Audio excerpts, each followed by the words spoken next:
Saludos, que la paz del Señor sea con sus vidas.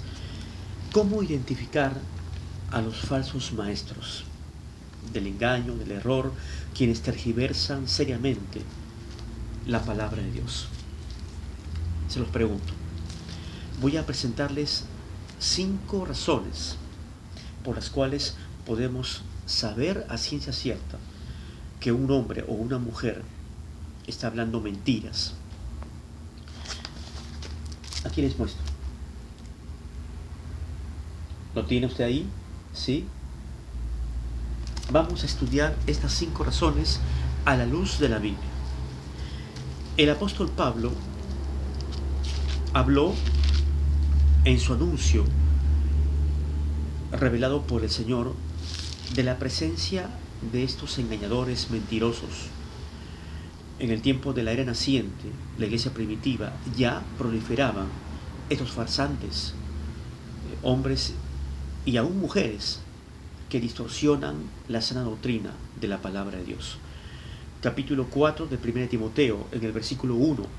Pero el Espíritu dice claramente que en los postreros tiempos algunos apostatarán de la fe, se van a desviar, van a renunciar a la fe, escuchando a espíritus engañadores y a doctrina de demonios. Satanás y sus demonios, o ángeles caídos, influencian definitivamente sobre todos aquellos que tergiversan el contenido de la Biblia. Versículo 2. Por la hipocresía de mentirosos que teniendo cauterizada la conciencia. Ahí nomás. Todo hombre, toda mujer que enseña un evangelio torcido, que no se ciñe, no se adhiere a lo que muestra la Biblia como tal, es un mentiroso. Y está nublada su conciencia, oscurecida. Pues bien, Santiago también nos da una afirmación que usted y yo tenemos que tomar en cuenta como ministros de Dios, como expositores de la Biblia. En Santiago capítulo 3, versículo 1, hermanos míos, no os hagáis maestros, muchos de vosotros, sabiendo que recibiremos mayor condenación. Esta es la recomendación de Santiago. Ser maestro de la palabra implica, desde luego, una gran responsabilidad, ¿sí? Y para asumir este ministerio docente de la palabra, de exponerla, de ser instrucción para muchas vidas, tenemos que prepararnos, sin duda. Y no tenemos que caer tampoco en el error, en la desviación doctrinal. Es cierto que ni usted ni yo tenemos la verdad plena, absoluta. Simplemente trazamos la Biblia y ahondamos en el texto bíblico, construyendo una interpretación, una hermenéutica que sea más argumentada y más conforme a lo que el texto señala.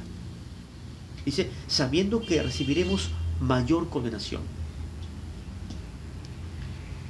¿Cuán serio es tomar en cuenta la afirmación de Santiago? Vamos a recibir un juicio más severo, ¿sí? Y si usted fue o lo es, un maestro del error, yo le insto a arrepentirse, porque la condenación divina será muy, muy estricta, muy seria. Bien, la primera razón, ¿estamos preparados? ¿Cómo identificar entonces a un falsificante de la palabra? Porque añaden otras fuentes de literatura como si fuera de inspiración divina. Apúntelo, porque añaden otras fuentes de literatura como si fuera de inspiración divina. ¿Qué nos dice, por ejemplo, Proverbios, el capítulo 30? Busque conmigo Proverbios en el capítulo 30, en el versículo 6. Proverbios 36. No añadas a sus palabras, para que no te reprenda y seas hallado mentiroso. En el versículo 5 se nos dice: toda palabra de Dios es limpia. Él es escudo a los que en Él esperan. No añadas a sus palabras. Aquí hay una relación, ¿verdad? ¿Se da cuenta? ¿Qué es añadir? Agregar algo a lo que señala el texto, a lo que enseña, muestra el texto bíblico. Dice, para que no seas hallado mentiroso. Detrás de toda añadidura, que es algo que es un elemento que no dice la Biblia, se encuentra a una persona mentirosa. Está mintiendo todo aquel que está añadiendo a esta revelación canónica de estos 66 libros que están en la Biblia. Por ejemplo, el mormonismo tiene el libro de Mormón, que es otra fuente de literatura que para ellos es considerada como de inspiración divina. También leamos Apocalipsis capítulo 22, el último libro, la revelación total juanina, capítulo 22 del Apocalipsis, los versículos 18 y 19. Yo testifico a todo aquel que oye las palabras de la profecía de este libro.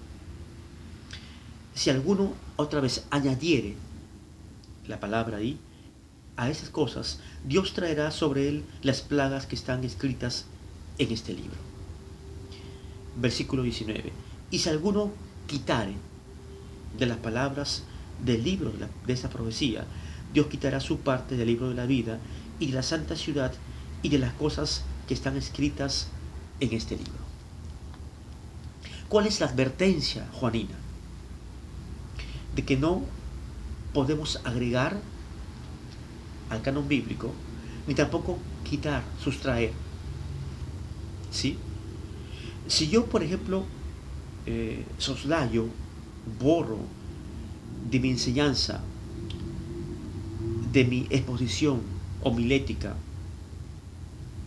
estos versículos, estoy entonces quitando. Si yo borro, por ejemplo, el capítulo 22 de Apocalipsis, en el versículo 12, que nos dice el anuncio del Señor Jesús: he aquí yo vengo pronto y mi galardón conmigo, ¿estoy añadiendo? No, estoy quitando a lo que dice la Biblia. El anuncio y la enseñanza de esta gran verdad y realidad que es la parucía, el retorno, la venida, la vuelta de Jesús a la tierra. Esto es quitar y añadir. Y por lo consiguiente, tengamos presente esto: que los falsos mentirosos, estafadores de la fe, quienes presentan un evangelio tergiversado, adulterado, lo que hacen es añadir otras fuentes, supuestamente, entre comillas, de inspiración al texto bíblico. En la próxima lección seguiremos identificando lo que estos falsos maestros enseñan y cómo poderles reconocer. Bendiciones para su vida, y no deje de suscribirse al canal de YouTube Aula Bíblica, de quien le habla el profesor Fran Mendoza, y poder sintonizar estos programas que con mucho amor, esmero, dedicación, amor por la sana doctrina, amor por Dios y amor también por su vida, grabo día tras día. Conmigo será hasta la próxima clase.